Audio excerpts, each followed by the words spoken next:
พี่น้องกันประเทศอเมริกานะพ่อช่วยนะพี่น้องกัน23 ปีเนาะถือว่ามาทบิดนะก็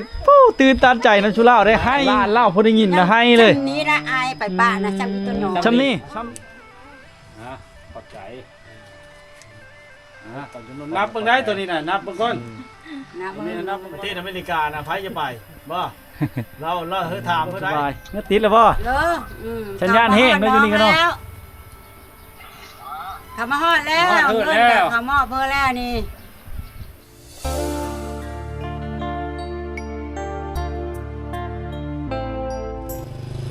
ก็ทักทายสวัสดี FC ทุกคนนะสบายดีพี่น้องทั้งภายในและก็ต่างประเทศเนาะวิดีโอได้เฮาก็อยู่ที่บ้านแกวิไลเนาะตาแสงเมืองว่างหรือชุมเมืองว่างเมืองวิลาบุรีแขวงชลเขตมาเอาเงินพี่น้องมาเอาเงินเนาะพ่อสวยพี่น้องที่อยู่ประเทศอเมริกาแล้วฝากมาให้พี่น้องละจำนวน$500พี่น้องถึงเป็นเงินกีบกะ10 ล้าน10 ล้านบาท10 ล้าน850,000กีบเนาะถึงแตะมาเรียบร้อยพี่น้อง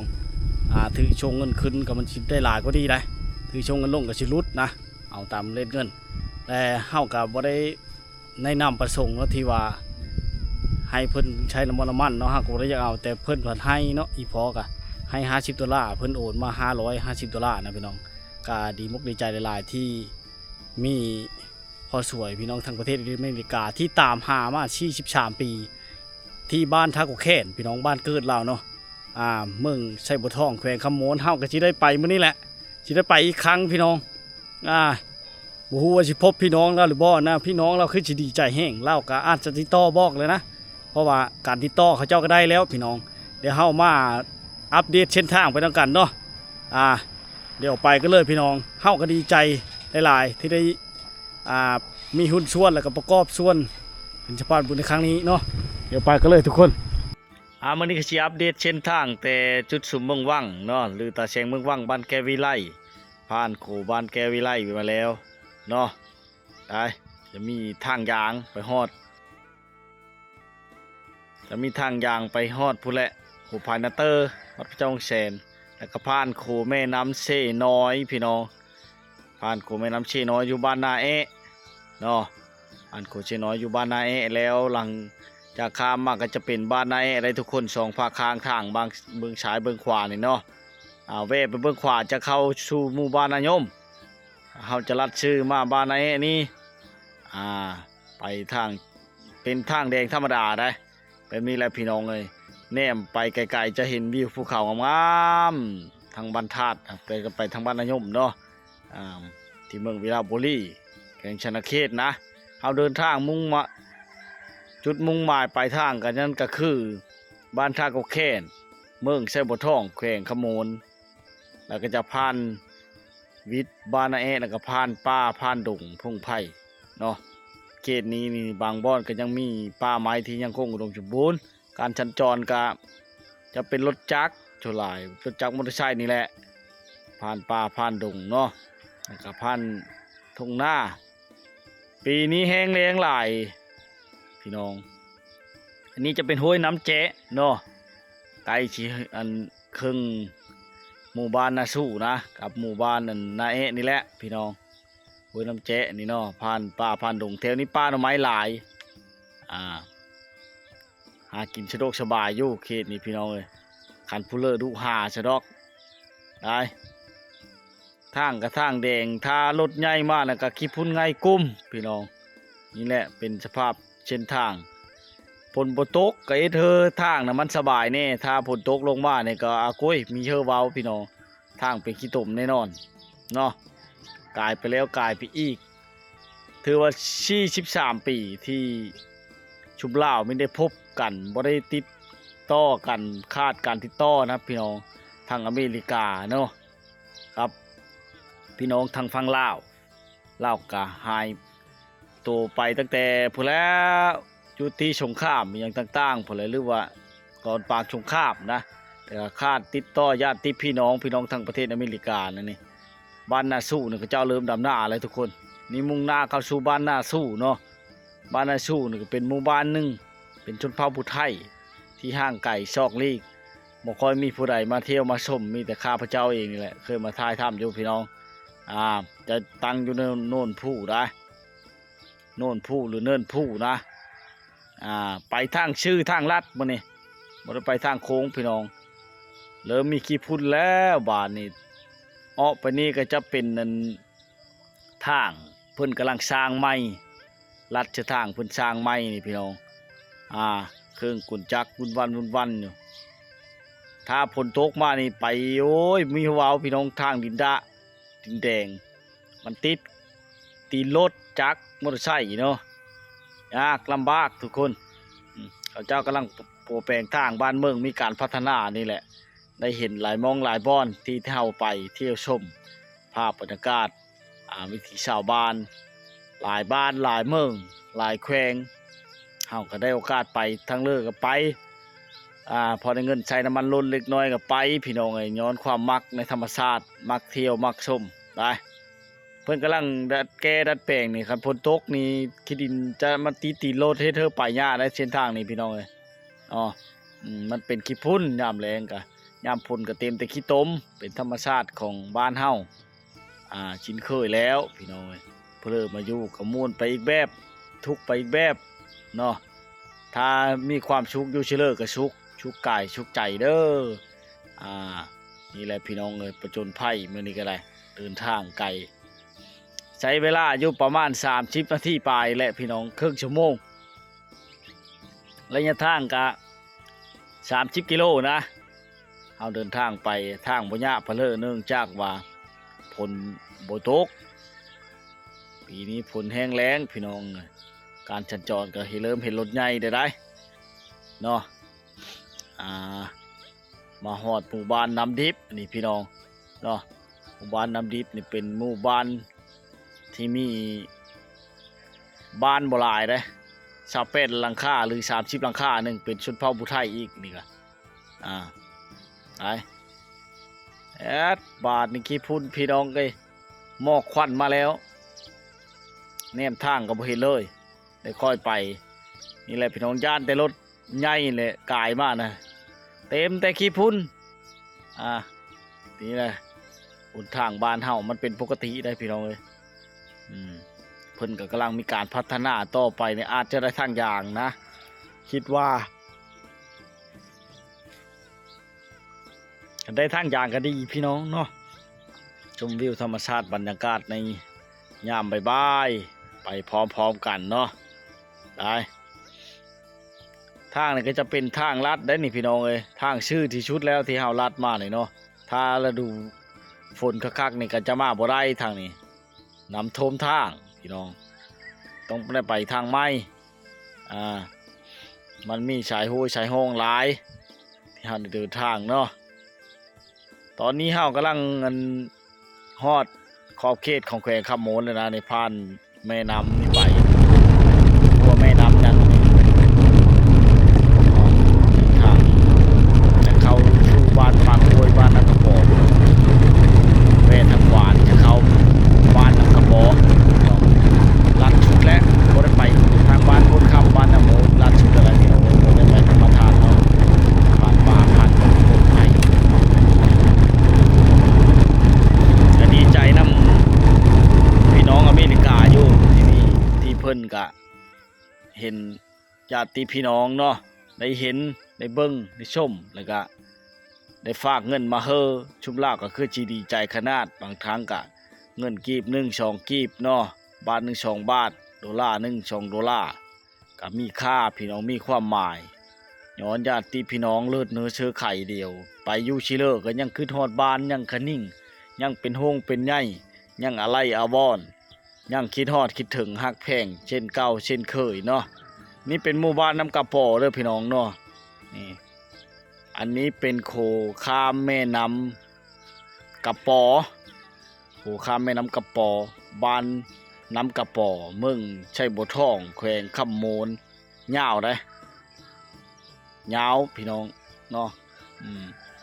กลับมาพระนี้นี่เริ่มไกลเป็นบ้านหางแล้วเพราะว่าเขาย้ายไปอยู่ผู้ต่อบ้านปาโกยพุ่นพี่น้องมาพี่ก็จะเลี้ยวขวาเนาะถ้าเลี้ยวซ้ายจะไปบ้านปาโกยเด้อพี่น้อง อชูหมู่บ้านนางกระป๋อนะแล้วก็บ้านปะโกยเนาะนี่เข้าหมู่บ้านท่ากกแขนใกล้สิฮอดแล้วพี่น้องเนาะใช้เวลาก็หลายเติบเป็นรับ30นาทีนะห้าวกะว้าวรัดตัดตอนเนาะก็คือสิอยู่ดอกพี่น้องก็เพิ่นคือสิโทรบอกแล้วก็ดีใจหลายที่มีการติดต่อทั้งโทรศัพท์ทั้งอินเทอร์เน็ตเฮ็ดเธอขอยุ่งยากก็ไปกลายเป็นเรื่องง่ายไปสำหรับทุกคนพี่น้องเนาะเส้นทางนี้จะเป็นทางแดงล้วนเลยพี่น้องใครแต่บ่มีรถใหญ่หลายใครมีรถใหญ่หลายก็เฮ็ดให้ได้กินแต่หม้อควันน่ะแล้วพี่น้องเนาะตอนเที่ยงตอนบ่ายตอนแรกตอนใดกับหม้อควันเจอหม้อควันพี่น้องเอ้ยฮอดแล้วบ้านท่ากกแค่แล้วนี่พี่น้อง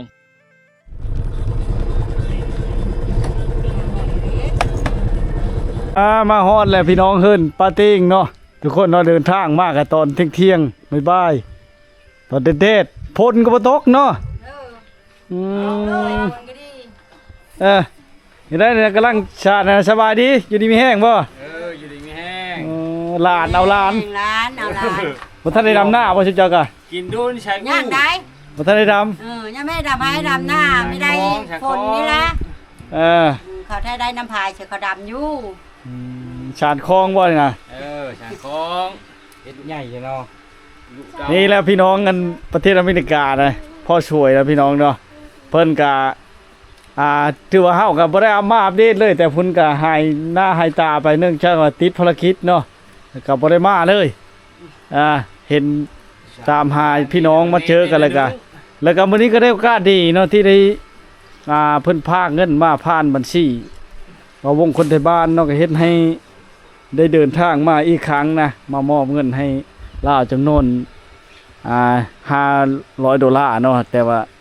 มันเอามาบ่ได้แถวจุดชุมว่างมันบ่มีจะเป็นได้แตกเงินกีบมาเฮอนะ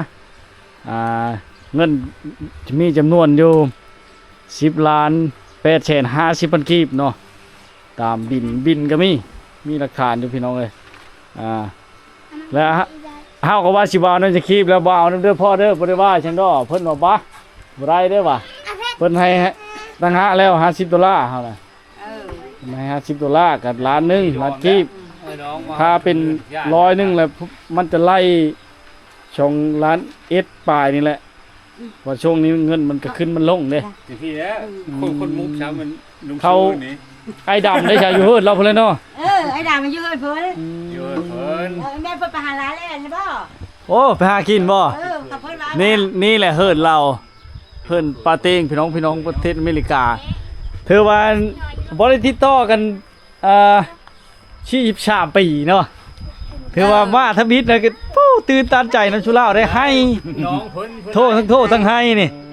ให้ทั้งให้นะบ่รู้คอยนะทั้งให้ทั้งหยังลานเล่าพอได้ยินนะให้เลยนี้นะอายไปป้านะจำตัวน้องจำนี่ตอนไปป้าได้พอดีชื่อเนาะชื่อมีลืมชื่อสิบ่ลืมเนาะหาไม่ลืมอายอยู่นี่แหละย้อนความคิดฮอดคิดถึงพี่น้องทั้งภายในและต่างประเทศนั้นได้มาเห็นมาเบิ่งมาชมก็หลายเนาะเชนุ่งกระไรมันฮ้อนมันเป็นอย่างดอกเจ้าเชดีบกดีใจค่อยก็ดีจนจูประจับจีพี่น้องคนขวา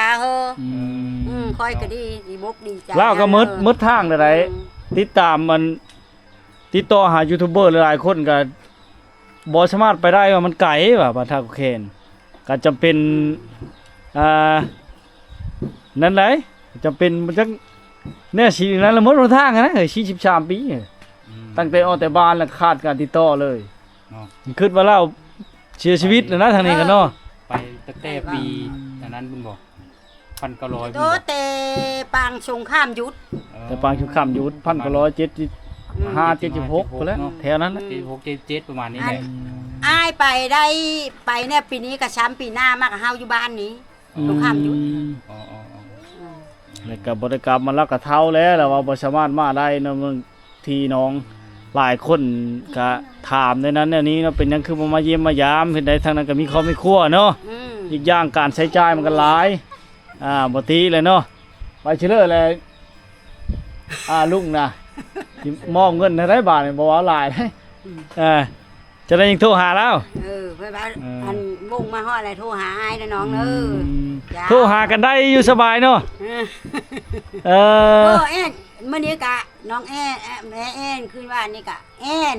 โทรแอนเดียวกูมือเนาะ แอนเด็กคู่มือเจ้าแต่เจ้าติดต่อเฮา เพิ่นพากมันนะเพิ่นว่าพากันให้เขาปั่นเด้ว่าแล้วแต่ชุบลาวนะแล้วก็เจ้าล่มกันว่าเพราะว่ามันได้อยู่เด้ได้ ปันการปันเฮาลูกหลานอันนี้แล้วเพิ่นว่าชื่อหนุ่งคือเฮาเฮ แม่น อันนี้แม่นลูกหลานแล้ว ลู เนาะ กหลานเมื่อวันน่ะ อันเพิ่นเฮอแท้แล้วเฮออีตัวใหญ่นั้นเฮอหนูแดง ผู้ใดบ่นั่นน่ะผู้นี้บ่ผู้นี้ว่าเป็นนั่นแล้วน่ะแบบลักษณะผู้จักอยู่บ่แถวมานี่กะ จัก ชื่อนั่นเลยนี่น่ะ แดง หนูแดง ลูกแดง ลูกกกจะบ่ หนู หลานหลาน ล้านเป็นล้านแล้ว ผู้ชาวกุ๊ก อันนี้ล่ะ มันเป็นในเรื่องของป่ายชาเหตุนะว่าเอาวิเชิงว่าขออนุญาตบ้าหมูบอกว่าเราว่าบ่ค่อยยุติ จัก มือนั่นน่ะจังดิเฮาน่ะมีออกเลยดี ในนั้นมันเป็นจะ อัน เป็น โชค วิ เถ เชิง อะ ว่า ชับอันเถอะ บ่ฮู้ว่าเป็นเนี่ยเนาะแต่ละก็มีสติอยู่นี่เนาะธรรมดาเฮ็ดห้องๆเลยล่ะ จุดปะห้า ห้องปะห้า เนาะ อันนั้นล่ะอันเติมจากฟังเพิ่นมาน่ะเพิ่นเยอะหลานเพิ่นไปหม้อ ก็ลาวก็จะเฮ้ออยู่แล้วเนาะช่วงหนึงผัดมันยะมันถอนเงินบ่ได้แล้วว่านะก็เลยบ่สามารถนั้นใดเนาะบาทนี้ก็สิบ่เว้าลายอย่าห้างนะสิมอบเงินเฮาก่อนพี่น้องแล้วจังว่ากันใหม่เนาะเนาะพี่น้องลาวกับมาบ่ทันได้หมดดอกพี่น้องแต่ว่าอันนี้ก็ตั้งหน้าให้เนาะสิมอบเงินให้ปลากับอีลุงนี่แหละผู้เยอะกับหมู่นี่แหละเนาะปลาเต็งกับอีลุงนี่เนาะมาฮอดมาถึงเลยนะเดินทางกับ30ปลายกิโลก็ชั่วโมงเดียวนึงเพิ่นเฮ็ดทางดีเลยเนาะ ทางดี เฮาก็ลัดมาทางนี้บ่ได้เข้าบ้านนาโมพ้นค่ำเลยได้ลัดมาทางนี้เลย มันทางสบายขะทมหอมไม่เด้โหยน้ำหมูน่ะ นั่นมาเมืองหางนี่ แม่นเดี๋ยวสิมอบเงินให้แล้วพี่น้องเลยเนาะ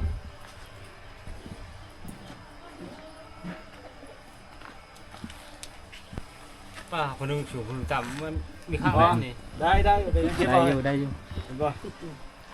ตัวนี้เนี่ยตัวปลายมัน8เซน50,000นะ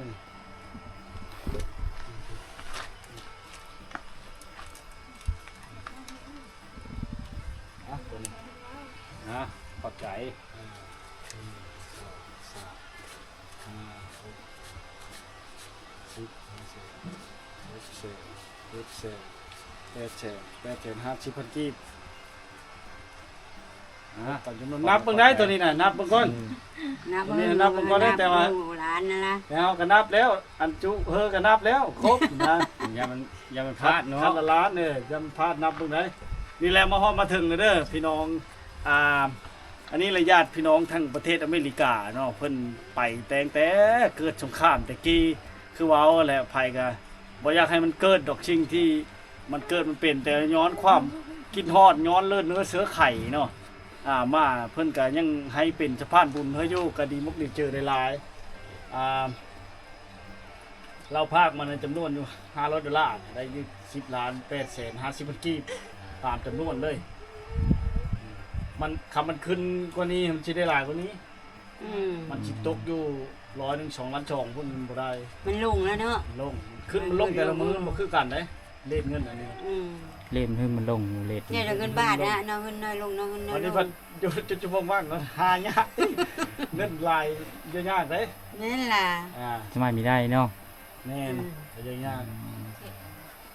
สบายดี สบายดี สบายดี ชื่อได้เลยนี่ มุกดา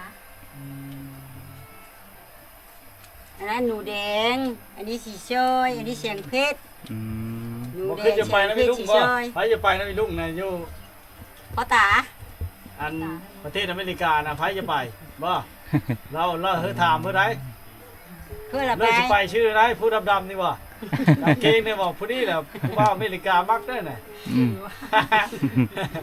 นี่แหละพี่น้องเอ้ยก็ดีใจน้ำชุล่าอยู่เนาะเมื่อก่อนนั่นล่ะขับขันที่ช่วงวิกฤตแน่ก็เลยบ่ได้พากมากเพิ่มเติบที่ได้เราพากเงินมาเนาะได้พี่น้องเอ้ยมาให้พี่ให้น้องพอให้กำลังใจนี่แหละ เชื้อสายไล่ล่องบ่ว่าที่อยู่ จุบ เคยอยู่ แล้ว ไกล ขอมือบ่ใจ นะ อยู่ดีมีแห้ง จะดีแห้งกัน ชูโคนรำโฮลุยพูดมีเฮอผ่านม่านมีเฮอคือแล้วก็เฮอวิทย์พลอยปล่อยตู่ไปเฮอหังเฮอมีได้เพิ่งผ้าอาศัยต่อไปมื้อนะ ยับบินไปซื้อรถที่ คือผู้นั้นเนาะจำไว้เนาะ ร้านแล้วเป้าหมายแล้วนี่ชื่อนี่เลิกว่าผู้เป้าหมายเฮอล่ะ หนูแดง มีแดงนั่งมีแดงเอ นั่น แนมเด้อแนมกล้องแนมมา นี่แล้วน้องมาฝะมาเฮอกะมาฮอดถึงเฮือนถึงชาติแล้ว ฮอนน้องฮอนหนุ่ง มาน้องมานึงแล้วบัดนี้ ขอบมุกขอบใจ ใจ คือว่าแหละอันปิดรับนิดนึงเนาะคือเว้าพี่น้องเรื่องเงินเรื่องค่ำอยู่บ้านนอกคลองหน้าเฮานี่ใช้ไปหูหลายก็บ่ได้เนาะยันมันมีว่าถึงการขี้ลักงั้นแงะอย่างนี้ล่ะบ่แล้วลัก มัน ตอนแรกบ่สิได้ย้ายกันนี่ตอนแรกแล้วได้ปั่นพี่ปั่นน้องกันเนาะ วันนี้เด้อได้ ก็บอก โน้ต่างหาอีจูจะพี่พี่น้องนะ โดย เพิ่นยังเฮอต่าง อัน หาก นี้เป็นอันนี้ คือผู้น้อยก่อนเนาะคือผู้ผิด แล้ว นั้น คื ก่อน อเอามาว่าล่าว่าปั่นนะชื่อ เฮ็ดซื้อเครื่องให้ลูกให้หลานเนาะ ไอ้เอ้ย สะดวกสบายเนี่ยติดแล้วบ่ เด้อ สัญญาณแห้งเนาะอยู่นี่กันเนาะ เขามาฮอดแล้วเงินแต่เขามอบเพิ่นแล้วนี่นี่เงินก็ดี 10ล้าน8เศษ50,000กีบเฮาบ่ได้เอานำจะกีบเด้อว่า 10 ล้าน8เชน 5,000กีบ 50 50 ฮอดแล้ว ฮอดเฮือนฮอดชาติแล้ว แล้วนี่เขากะ สบายดีบ่ทันได้นอนบ่เลยหากระตื่นนอนนะบ่ทันได้นอนบ่ว่าบ่ทันได้นอนบ่เจ้าน่ะ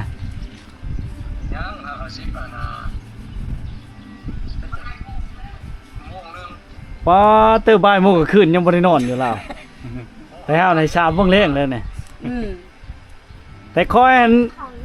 ฮ้อนมาฮ้อนอยู่พี่น่ะฝนบ่ตกมันแห้งแล้งปีนี้น่ะ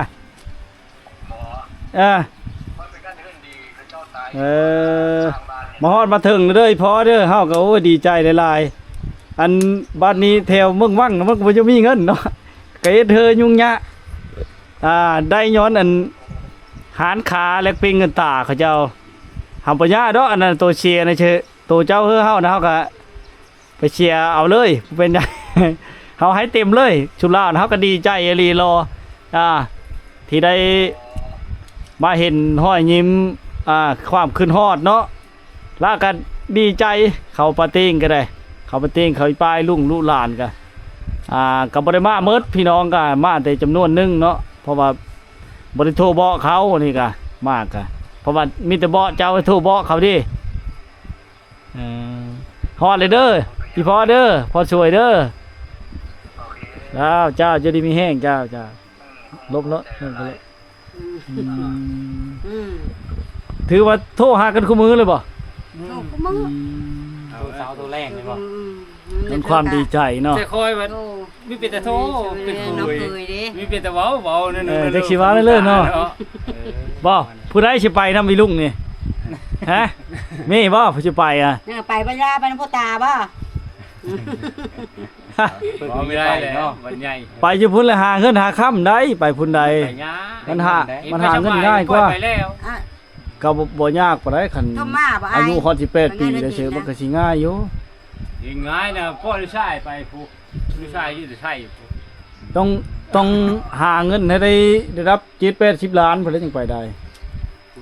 กะกุ้ง พุ่นใด จะเฮาเขามา พุ่นใดคันไปแล้วบ่แห้งอีกสิได้มา ชิบเจ้าปีย่ามันแค่นี้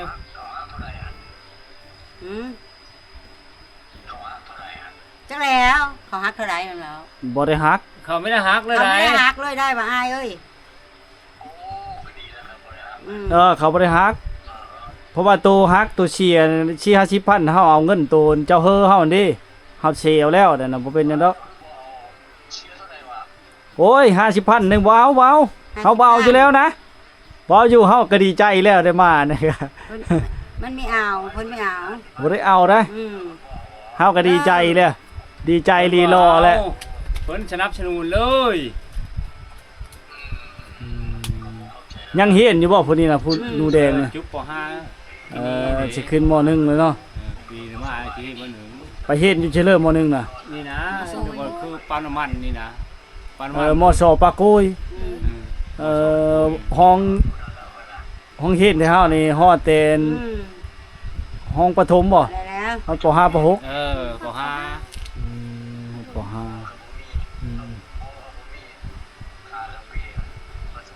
เอ้าเป้กับเป้ แต่ละดีใจขนาดเนาะสิจักอะแต่ก้าวผมบ่ได้ติดต่อหากันโอ้ยเห็นอายกะเดี๋ยวอีโพเท่าหนึ่งโพโทนหนึ่งแล้วอีโพโทนสองละอายก็ดีเป็นอายโดน โทล่มกันคู่มือนี้แหล้วพี่น้องบ่ได้พ้อกันตั้ง43ปีเนาะได้มาเห็นมาเบิ่งกะ โยกโยก ไปเส้นน้อยๆเนาะ แต่ชุบล่านี่ยังน้อย ข่าวแล้วจะท่วม นี่ซ้ำนี่นี่ซ้ำผู้นี่ผู้อยู่เคอเนี่ย เนาะพอดีจื้อซื้อ พอดีชื่อได้ โอ้ข่าวแล้วจะได้เห็น สิซ้ำเลอะได้หยังวะ คือเราขึ้นว่าย่างเนาะ อืม มันย่าง คิดไปตัวที่นะ แต่ว่าไปเบิ่งหมอมาดูมาดาวพันย่างอยู่นั่นแหล้วมันมีกำลังใจนะตัวนั้นแหละ อันไปนั่งเทพเขาไปนั่งเทพกับไปย่อคันกะย่างเขาว่าหาอยู่คุณเลิก นี่แหละพี่น้องล่มหากันคู่มือเลย อยู่เลิกเขาว่ายัง แต่ว่าพุ่นเราจะเป็นกลางคืนเขานี่แหละเป็นกลางเว้นเฮาจะลื่น2ชั่วโมงนี่นะ3 โมงปลายเราบ่ายโมงปลายฮะ อันย่างเอ็ดกินเนาะอยู่อายต้มปลา อ้าว ต้มปลา ได้ปลาไม่ได้เฉลยน่ะบ่พี่ลุง ซื้อไปนี่ ยันว่าไปหาปลาแถว ไม่ได้ไป ไปมัน อันน้ำกระปอนี่บ่ได้บ่ พอได้กินอยู่มันไม่ได้ไป ไปแล้วก็เอาได้วิเดี๋ยวนี่ เอาได้วิ ข้าวิเนาะพี่แล้ ลู ว กสาวนะลูกสาวกับลูกเขยนะเขาพมีมาเชทางเจ้าดอกสองชั้นนะพมีมาเชมันนี่นะยุบจะก้อน เฮ็ดไปเลยกินฮีดบ่ เอ ดองน้อยผ้าขาวติมบ่ ที่เนาะ ยิ่งเกิดเหตุได้หนึ่งข้าวิเดี๋ยวจะเข้าว่าจะไปหาป่าแล้ว โอ้พอได้กินเนาะหาอยู่หากินกับบ้านเฮาเนาะ ได้กินนี่ได้ ชื่อมองชื่อเบ็ดก็พอได้กินอยู่ได้ แม่ว่าจะไปแล้วก็ ถือว่าล่มบ่ได้ก็จนเป็นชั่วโมง2ชั่วโมงเบ็ดจนหมดพุ่นเลยเนาะความกินฮอดน่ะนะ ร่มเดียวร่มเพิ่งได้ นั่นแหละความหึงนะความกินฮอดน่ะนะ เคยจนจิตดับ นั่นแหละเขาบอกชั่วโมง2ชั่วโมงพุ่นเลย ถ้าฮอดช่องมือไม่โทษแล้วแล้ววินละวอนโน่ได้โธ่กูฮอดแล้วล่ะ โยเฮ้ยตั้ง43ปีเนาะบ่ได้เห็นได้เลยจน ช่องมือไม่โทษแล้ว เจอบ่จักแนวสิเอ็ดพุ่นแล้วเฮ้ย นี่จักอ่ะ อ่า ให้หาข้าวเขากินแล้วก็ได้ จนหมดหนทางเลยล่ะว่าน่ะคือว่าสิติดต่อหาบ่ได้เลยนะ น้องชายลาน้องชายลาหาข้าวเขากินมาใครได้ไปชูดน้องเขาแล้วชูดได้มันแม่ในคู่ละ เด้อ ชูดแล้วเอ้ยมันอายจะตายได้มาดำเอ้ยมันจะขอกินข้าว นี่แหละจังอายุยืนเนาะดีเลยแหละอายุยืนสุขภาพแข็งแรงแล้วทั้งสองฝ่าย หาข้าวเขากินอ่ะโยนอย่างกูญาติดำแล้วเนาะฝะไปน้ำนั่งท้อแล้วนี่แล้วมันก็เลยมินลาบ่แล้วมันก็คู่ฮอดคู่ฮอดน้องล่ะว่านี่นะมันก็ดีน้องพี่กับคู่ฮอดล่ะโตเฮิรนเก่าแก่ดั้งเดิมน่ะม้างแล้วบ่ เฮ้ยจะไม่เห็น ม้างเลยเนาะแต่เฮิงเลยเนาะ จะไม่เห็นแล้ว ขนาดตัวนี้ยังเก่าแก่ยังเอาขวานทะตะกี้เลยน่ะชาวเฮิรนน่ะเชียวเอาไปชั่งแต่ตัวนั้นเนาะ อันนี้ก็ทันได้เฮิรนใหม่ก็ยัง จนได้เช่น1คนแล้ว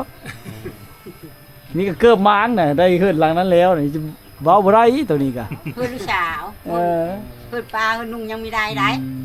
โอ้ยตัวนี้ก็เยอะแล้วพออยู่ไปแล้ว เพื่อนลูกสาวอ่ะนะ เอ็ด ไปหา เอา เพื่อน ผู้ จะ เดี ได้ ยวทะชอขึ้นชามขึ้นได้ชมเสา ตะกี้ไหน ทะเสาผู้เดียวได้ พระเสานี่ ลู เนาะ กมันยังน้อย อันแม่จูเลียนอุ้มดูกินนี่น่ะใหญ่กว่านี้น้อยหนึ่งสาวโหดอันนี้นะ อันนี้นะบ่ ไปนอนทะเธอ ได้ลูก เธอชี้หาขึ้นชี้หาขึ้นมา เสาไม่แดงไม่บ่น อันประ ไม่ ดา ได้ เบา เมื่อใด เมื่อไปแต่เฮิรน้องพี่เราเพิ่นจะไปหาลาเลนเรานะ พอได้กินเนาะสัตว์ป่าบ้านเฮากันเนาะ พอได้ ก็ กิน คือจะได้เทีนึง อันนั้นมา หมาผ่านนะเขาได้นะเขาได้ โอ้เป็นตาจักไปแล้วเนาะ ผ่าคุณบอก ไปทางดุ โอ้ยผ่าเนี่ยไม่โจ๊กโผล่ โลนี่เชียว ต้องไกลๆไปแล้วมื้อนี้ได้กลับมาบ่ ครับ โ โอ้สิได้เข้ามาบ่ทันเนาะฉันไป เออ ไปนั่นแหละ อยู่ไปเบิ่งอยู่ จะไปเบิ่งอยู่นี่ ช่องโทร นี่แหละพี่น้องเนาะภารกิจเฮาก็ถือว่าสำเร็จสมบูรณ์เนาะมอบเงินมอบคำให้เพิ่นเรียบร้อยนะก็ดีใจนํที่ได้พบพอญาติพี่น้อง ถึงสิไปอยู่ไกลเนาะจุดที่ต่อกันบ่ได้43ปีพี่น้องเอ้ยได้เฮาก็ได้มาพบมาพอมาเห็นญาติพี่น้องเพิ่นก็มีน้ำใจภาคมาให้ปันเดียวใช้คือเว้าแหละแล้วก็ต่างหน้ากับปาเต้งเนาะได้ครับ แล้วอยู่บ้านท่ากบแค้นพี่น้องเมืองไชบัวทองแขวงขโมนนะพี่น้องเลยถึงภารกิจเฮาก็ได้สำเร็จเนาะก็คือเว้าแล้วความพี่น้องคิดถึงโทรกันนี่จนฮอด2-3 ชั่วโมงบางมื้อเนาะพี่น้องเนาะต่างกันจักถามคือว่าก็ดีใจในชุลาวที่ได้พบพอญาติพี่น้องอีกครั้งนะพี่น้องบ่คิดบ่ฝันจนคิดว่าสิบ่ได้อยู่ในสิจากไปแต่ในโลกนี้แล้วแต่ยังได้พบพอกันคือเก่าโอ้ยดีใจหลายๆนะพี่น้องเอ้ยเนาะ